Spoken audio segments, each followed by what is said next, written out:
नमस्कार। Keshav online classes में आपका स्वागत है। हम पिछले वीडियो में बात कर रहे थे संख्याओं को सामान्य रूप से मानक रूप में बदलना। मानक रूप की कुछ शर्तें थी कि किस प्रकार से मानक रूप में संख्याओं को बदला जाता है। हमने पढ़ा था कि संख्याओं को 10 की घात की रूप में बदला जाता है, यानी कि संख्याओं को दशमलव से हटा करके इस प्रकार से बदला जाता है कि उनमें जो दशमलव हो उसके आगे केवल एक ही अंक हो, उससे ज्यादा अंक नहीं होने चाहिए। उसके बाद हमने पढ़ा था कि बटे में भी कोई संख्या नहीं होनी चाहिए। फिर हमने पढ़ा था कि 10 की घात के रूप में आंसर आना चाहिए। इन 2-3 बातों का हमें ध्यान रखते हुए चलना है और आंसर प्राप्त करना है। इसी के क्रम में हम चलते हैं क्वेश्चन नंबर पहले के 4th में। क्लियर है? ध्यान दीजिए। सबसे पहले हमें क्या करना है बताओ? दशमलव को हटाना है और इसको भिन्नात्मक रूप में बदलना है ताकि हम 10 की घात बना सके। क्लियर है? अब ध्यान से देखिए, आप यहाँ पर कितने, ऊपर तो 837 है तो मैं 837 को लिख देता हूँ। अब नीचे कितने आएंगे कितने नहीं आएंगे वो आपको पता है, छोटी कक्षाओं में आप सीख चुके हो, बार बार हम दोहरा भी चुके हैं कि जितने यहाँ पर दशमलव के पीछे अंक होते हैं उतने ही नीचे की तरफ एक में जीरो लगा देते हैं। एक के पीछे कितने जीरो लगाएंगे? जितने दशमलव के पीछे अंक हैं, 1 2 3 4 5 6 7 8 9 10 11। तो 1 2 3 4 5 6 7 8 9 10 11। I am right? यहाँ तक मैं सही हूँ। अब मुझे इस 837 को अलग रखना है। 837 को मुझे बताइए, 837 को मुझे बनाना है 8.37। तो इसको बनाने के लिए बताओ, दशमलव हटाऊंगा तो नीचे की तरफ कितने जीरो आएंगे? 2 जीरो। अब नीचे की तरफ 2 जीरो लाने हैं तो ऊपर भी मुझे 2 जीरो लाना पड़ेगा, यानी कि 837 को मैं इस प्रकार से लिख सकता हूँ।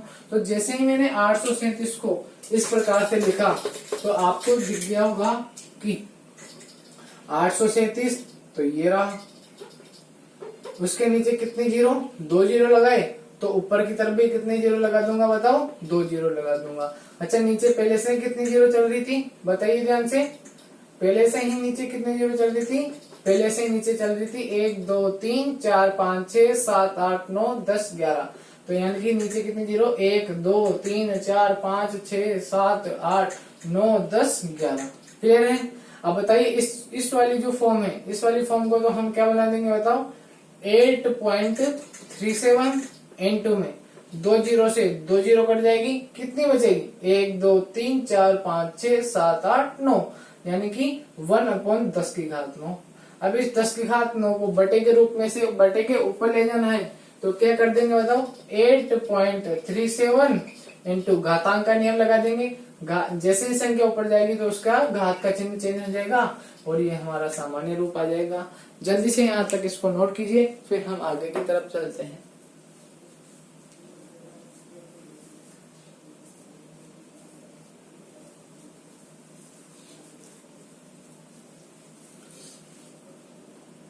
अच्छे से समझ में आ चुका होगा यहाँ तक आपको? क्या किया बताइए? कुछ नहीं किया, केवल इस संख्या को सामान्य रूप में बदला। जैसे ही इस संख्या को सामान्य रूप में बदला, मतलब ये सामान्य रूप तो था ही, इसको दशमलव को हटाया। दशमलव को जैसे ही हटाया तो नीचे उतनी ही संख्या में जीरो लगा दिया जितने यहाँ पे अंक थे। ठीक है? यहाँ तक आपको समझ में आ गया होगा। फिर इस 837 को मुझे इस प्रकार से बनाना था कि जो ये यहाँ पे पॉइंट है वो यहाँ पे आ जाए, यानी कि 2 अंक नीचे की तरफ आने चाहिए थे जीरो में। तो मैंने जैसे 100 से गुणा किया तो 100 से इधर भी गुणा कर दिया। अब इस चीज को तो मैंने लिख दिया 8.37 इंटू में 2 जीरो से 2 जीरो कट गया, जितना जीरो बचा 10 की घात 9 लगा दिया। 10 की घात 9 ऊपर जाते हैं किस में बदल गया? 10 की घात -9 में बदल गया। जल्दी से यहाँ तक आप नोट कीजिए, फिर हम आगे की तरफ चलेंगे।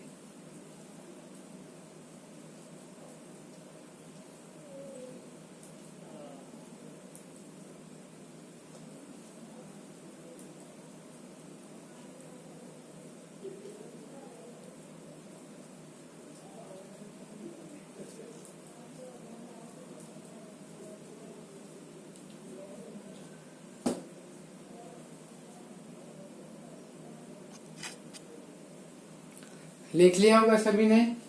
अब ध्यान से देखना बच्चों, अब मैं एक आपको इंटरेस्टिंग बात बताता हूँ। क्या? देखना ध्यान से। बताओ यहाँ पर तो था ये सामान्य रूप में, अब इस सामान्य रूप से हम इसको किस में लाए आंसर? मानक रूप में। तो अभी तक जो क्वेश्चन चल रहे थे वो चल रहे थे सामान्य से मानक रूप में लाने वाले, ठीक है। अब जो हम क्वेश्चन करेंगे ना वो क्या करेंगे? मानक से सामान्य रूप में लाने वाले क्वेश्चन।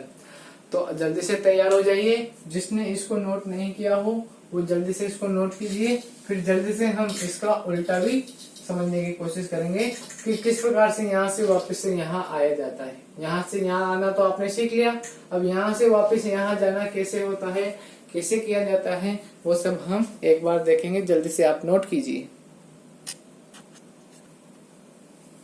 क्लियर है? तो मैंने आपके सामने क्वेश्चन नंबर दूसरे का पहला लिख दिया है।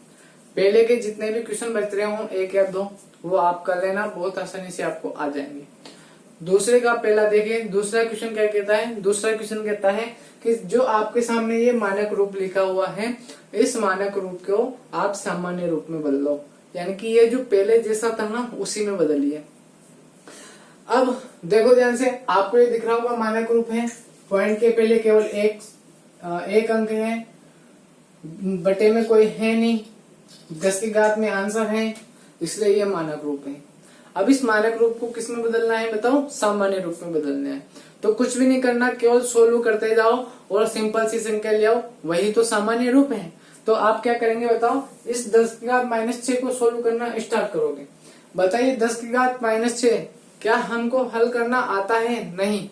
10 की घात -6 अगर 10 की घात +6 में बन जाए तो हम जल्दी से और आसानी से उसका आंसर ला सकते हैं।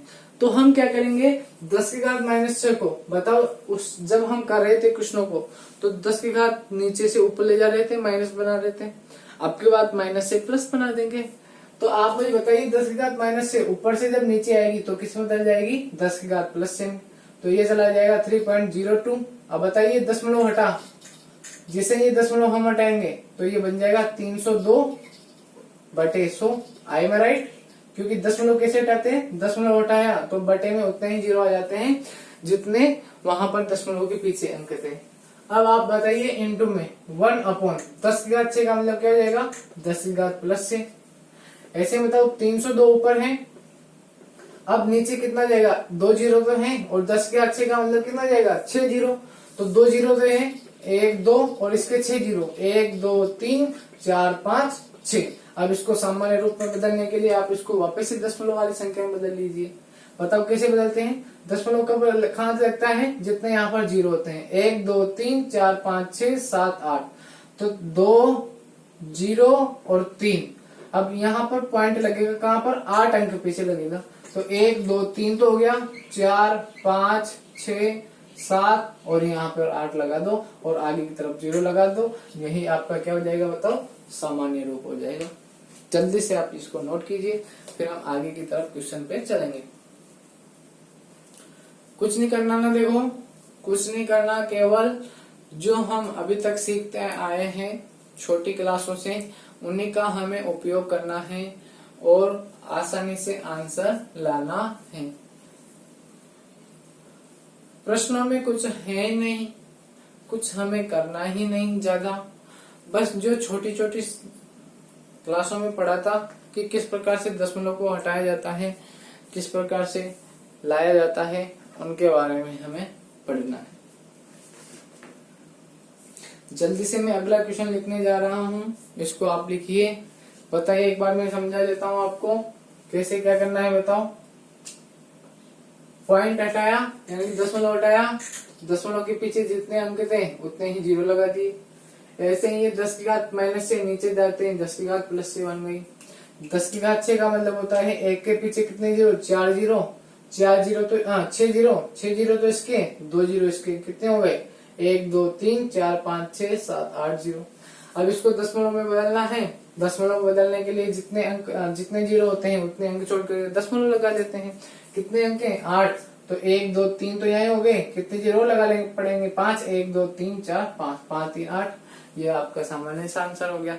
जल्दी से इसको नोट कीजिए, फिर हम अगले क्वेश्चन पे चलेंगे। क्लियर है? अगले क्वेश्चनों पे हम चलते हैं, दूसरे का तीसरा और दूसरे का पांचवा। इनसे हम प्रैक्टिस करना स्टार्ट करते हैं। बताइए क्या करना है? मानक रूप को सामान्य रूप में बदलना है। मानक रूप से सामान्य रूप में बदलने का एक ही तरीका है जो अभी तक आपने बचपन से सीखते आ रहे हो, वही करना है। बताइए 10 की घात -8 को हम सोल्व कर सकते हैं क्या? बताओ नहीं कर सकते। तो 10 की घात 8 को आपको क्या बनाना पड़ेगा? प्लस की घात बनाना पड़ेगा। तो 3 तो ऊपर जैसे का जैसा, 10 की घात -8 नीचे आते हैं, 10 की घात +8 में बन जाएगी। क्लियर है? अब 10 की घात 8 का मतलब क्या होता है बताइए? 10 की घात 8 का मतलब होता है नीचे 10, एक के पीछे कितने जीरो? 8। 1 2 3 4 5 6 7 8। और इसको कैसे लिखेंगे? दशमलव के रूप में। दशमलव के पीछे कितने अंक होने चाहिए? 8, क्योंकि 8 जीरो है। 2 2 4 2 6 2 8। तो 1 2 3 4 5 6 7 और 1 8। क्लियर है ध्यान से? तो कितने जीरो लग जाएंगे? 2 2 4 2 6 2 8। और यही हमारा क्या हो जाएगा? बताओ, आंसर हो जाएगा। बिल्कुल सिंपल सा क्वेश्चन था। इसी प्रकार से इस क्वेश्चन में चलते हैं। बताइए सबसे पहले 5.8 लिखा हुआ है। 5.8 को हम लिखेंगे 58/10। जानते हो ना आप, दशमलव के पीछे जितने अंक होते हैं उतने ही नीचे जीरो आ जाते हैं। इनटू में 10 की घात 12 का मतलब क्या हो जाएगा? बताओ, 10 को 12 बार लिखना। अब 10 को 12 बार लिखने का मतलब क्या हो जाएगा? 10 के पीछे कितने जीरो? 12 जीरो। यानी कि मैं लिख सकता हूँ 10 के बाद 12 ही रहने दोगे तो ठीक है, क्योंकि बहुत बड़ी है। अब बताओ 10 की घात 1 है, 10 की घात 1 से 10 की घात 12 कितने बार कट जाएगी? 10 की घात 11 बार।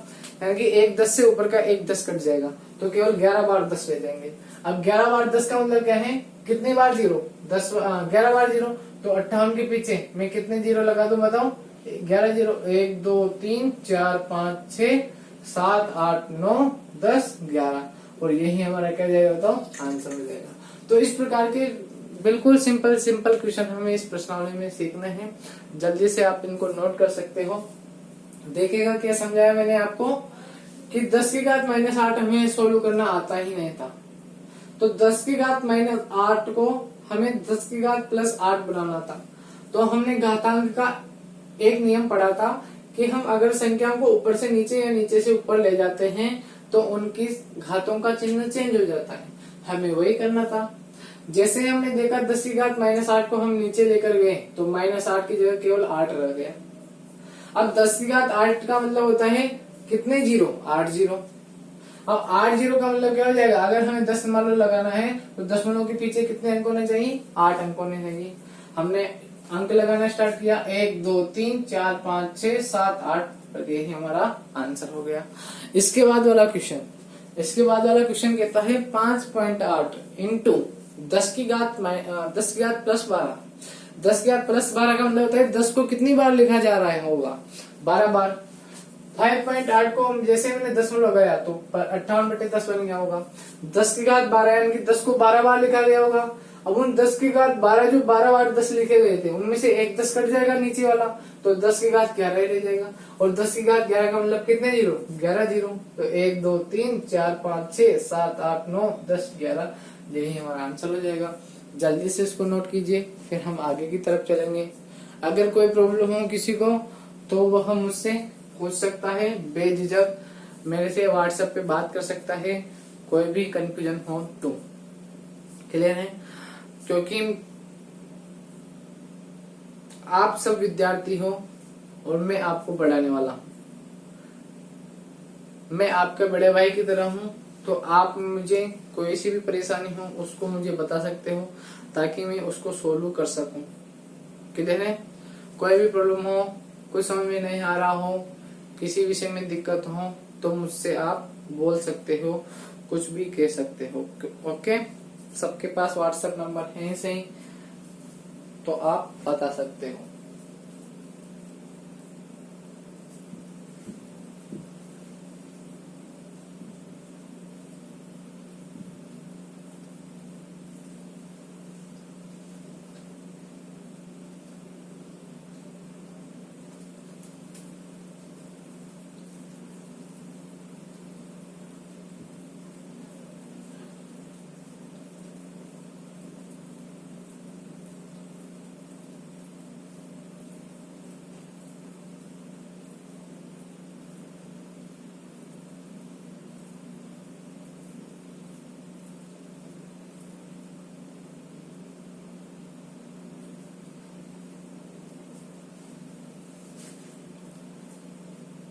सभी ने इन दोनों क्वेश्चनों को अच्छे से समझ लिया होगा।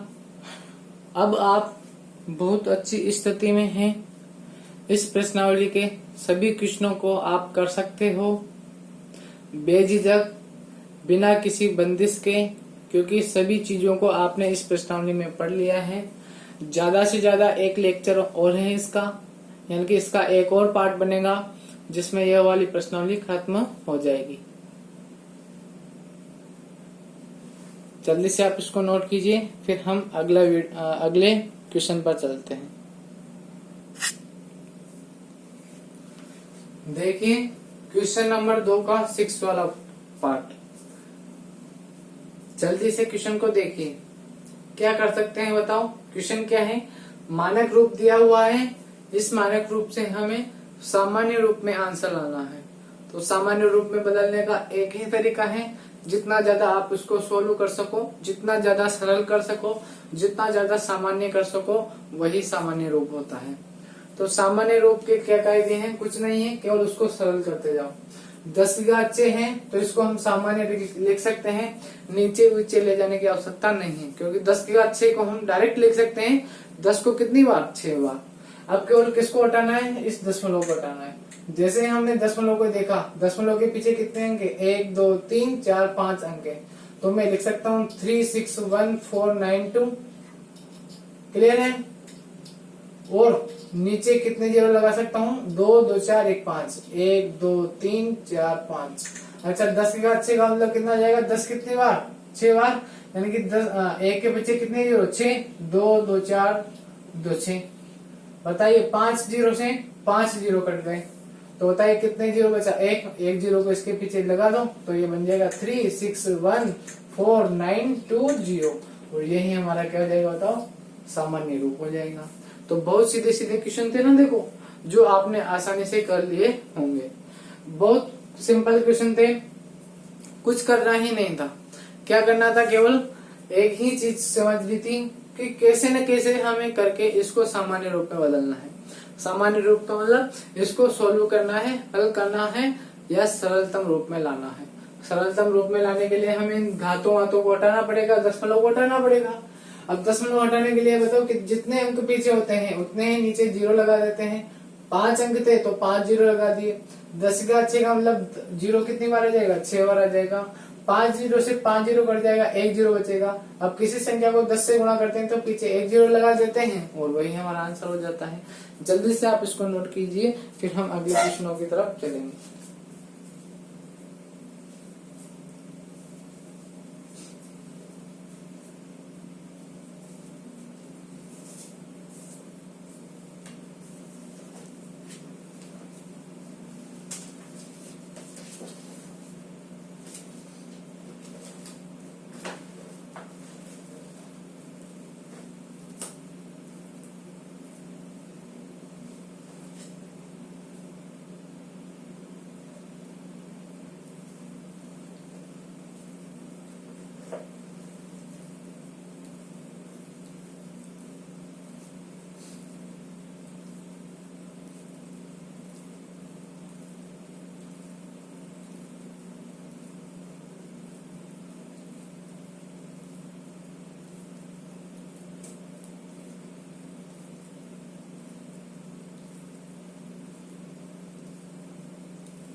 देखिए क्वेश्चन नंबर 3 आपके सामने लिखा हुआ है।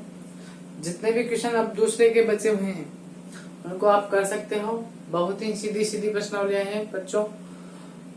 मैं अगर एक एक क्वेश्चन बताता तब भी आप इनको कर लेते आराम से, लेकिन फिर भी मैंने आपको बहुत सारे क्वेश्चन बता दिए हैं। अब आप आसानी से इनको कर सकते हो। क्वेश्चन नंबर 3 हमसे कह रहा है कि यहाँ पर कुछ कथन आपको दिए जाएंगे, उन कथनों को आपको मानक रूप में बदलना है। मानक रूप वही 10 की घात में आंसर, पॉइंट के आगे केवल एक अंक होना चाहिए, है ना, बटे में कोई संख्या नहीं होनी चाहिए। इन चीजों का हमें ध्यान रखना है। इसी के संदर्भ में पढ़ते हैं हम तीसरे का पहला क्वेश्चन। क्वेश्चन कह रहा है कि 1 माइक्रोन है ना, वह 1 बटा इतना मीटर के बराबर होता है। यानी कि ये सब है ना मापक है, मात्रक है, जैसे कि मीटर, किलोमीटर, सेंटीमीटर, मिलीमीटर, ऐसे ही माइक्रोन होता है। माइक्रोन का मतलब होता है कि 1 मीटर का कितना हिस्सा, 10 लाख हुआ। यानी कि 1 मीटर का अगर आप 10 लाख इससे कर दो ना, तो उसका एक टुकड़ा किसके बराबर होता है, 1 माइक्रोन के बराबर होता है। यह एक कथन है। जैसा कि पृथ्वी की सूर्य से दूरी इतनी, यह एक कथन है। यहाँ से कोटा की दूरी 30 किलोमीटर, यह एक कथन है। तो इस प्रकार के कथन दिए जाएंगे। उन कथनों को आपको किस में बदलना है बताओ, मानक रूपों में बदलना है। मानक रूप का मैं आपको वापस एक बार दोहरा रहा हूँ। क्या करना है, कुछ ही बातों का ध्यान रखना है। जैसे कि पहली बात तो कि दशमलव के पहले केवल एक ही अंक होना चाहिए, 10 की घात में आंसर होना चाहिए, बटे के रूप में कोई संख्या नहीं होनी चाहिए। इन सब बातों का आपको ध्यान रखना है और इन चीजों को ध्यान रखते हुए ही आपको सभी क्वेश्चन करने हैं। जो क्वेश्चन यह कहते हो, क्या जो क्वेश्चन ये कहते हो कि उन्हें मानक रूप में बदलो। तो मानक रूप में बदलने के लिए सबसे पहले हमें इसमें बदलना है। यानी कि जो 1 माइक्रोन है ना, इस 1 माइक्रोन को किसके बराबर करना है बताओ। कह रहा है ना कि 1 माइक्रोन किसके बराबर है बताओ, किसके बराबर। तो गणित के रूप में मैंने बराबर ऐसे लिख दिया, किसके बराबर है बताओ, इसके बराबर 2 2 4 2 6 0, 2 2 4 2 6 0 कितने मीटर के बराबर है। इधर चल रहा है माइक्रोन, इधर बताओ ये एक तो ऊपर है सही, बताओ कितने जीरो, 1 2 3 4 5 6, कितनी जीरो है बताओ, 6 जीरो। तो बताओ इस चीज को मुझे 10 की घात के रूप में लिखना है। तो मैंने आपको बता दिया है जितनी जीरो होती है 10 के ऊपर उतनी ही घात आ जाती है। बताओ यहाँ पर कितनी जीरो है बताओ, 10 जीरो, सॉरी 6 जीरो, 1 2 3 4 5 6। तो बताओ यहाँ पर 10 के ऊपर कितनी घात आ जाएगी बताओ, 6 घात आ जाएगी। क्लियर है ध्यान से। अब इस 10 की मानक रूप कहता है कि मेरे बटे में कुछ नहीं होना चाहिए और पॉइंट के आगे एक ही अंक होना चाहिए। अब बताओ पॉइंट के आगे केवल एक ही अंक है, तो इसको बदलने की आवश्यकता हमें है नहीं। तो 1 माइक्रोन बराबर कितना हो जाएगा बताओ, 1 माइक्रोन बराबर हो जाएगा 1 इंटू बताओ 10 की घात 6। जैसे हम ऊपर ले जाएंगे तो हमने घातांक का नियम पढ़ लिया है कि जब भी हम संख्याओं को नीचे से ऊपर ले जाते हैं, सैकड़ों बार मैं यह बात बोल चुका हूँ आपसे कि जब भी हम किसी संख्या को नीचे से ऊपर या ऊपर से नीचे ले जाते हैं तो उस संख्या के घात का चिन्ह परिवर्तित हो जाता है। प्लस है तो माइनस हो जाता है और माइनस है तो प्लस हो जाता है। तो आप ही मुझे बताइए 10 की घात 6 प्लस है, जैसे मैं इस 10 की घात 6 को ऊपर ले जाऊंगा तो इसकी घात का चिन्ह क्या हो जाएगा, माइनस हो जाएगा। फिर से हम मीटर लिख ही देंगे और यह कौन सा रूप आ जाएगा बताइए, मानक रूप आ जाएगा। यही हमारा क्या हो जाएगा बताओ, आंसर हो जाएगा। जल्दी से आप इसको समझ सकते हैं। एक बार मैं आपको दोहरा देता हूँ, चलो आप पहले लिख लीजिए फिर हम दोहराते हैं इसको। जल्दी से आप इसको नोट करें। मैं आपसे बार बार कह रहा हूँ चीजों को समझने की कोशिश कीजिए। जब आप चीजों को समझने लग जाएंगे तो आपको ये चीजें इतनी आसान लगने लग जाएगी कि आपको एक क्वेश्चन बताने पर ही आप सभी क्वेश्चन करने लग जाओगे। इसमें कोई दो राय नहीं है, आप इस बात को सत्य माने। बस आपको क्या करना है, इस प्रश्नावली के लिए तो विशेष मैं बता दूं आपको क्या करना है कि जो मैंने वो पहले नियम बताए थे ना आपको, 8 नियम घातांक के, यानी कि उन घातों के, उन नियमों को अच्छे से याद कर लेना है। और इसमें ये जो मानक रूप है ना, इस मानक रूप को किस प्रकार से बदला जाता है मानक रूप में, मतलब सामान्य रूप को वो आपको याद करना है, और सामान्य रूप में तो आपको कुछ याद करना ही नहीं है।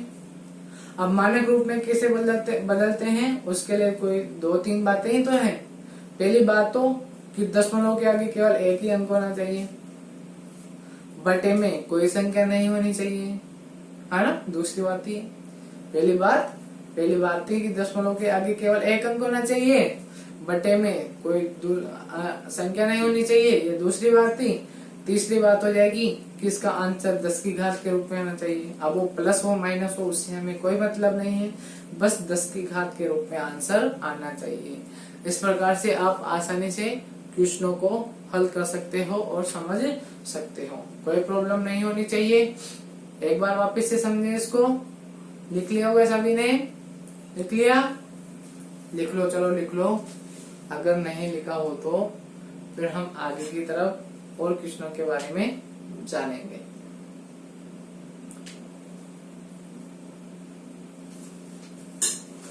देखो ध्यान से, मैं अब एक बार और समझा देता हूँ। क्वेश्चन था हमारा कि निम्न दिए गए कथनों को मानक रूप में बदलें।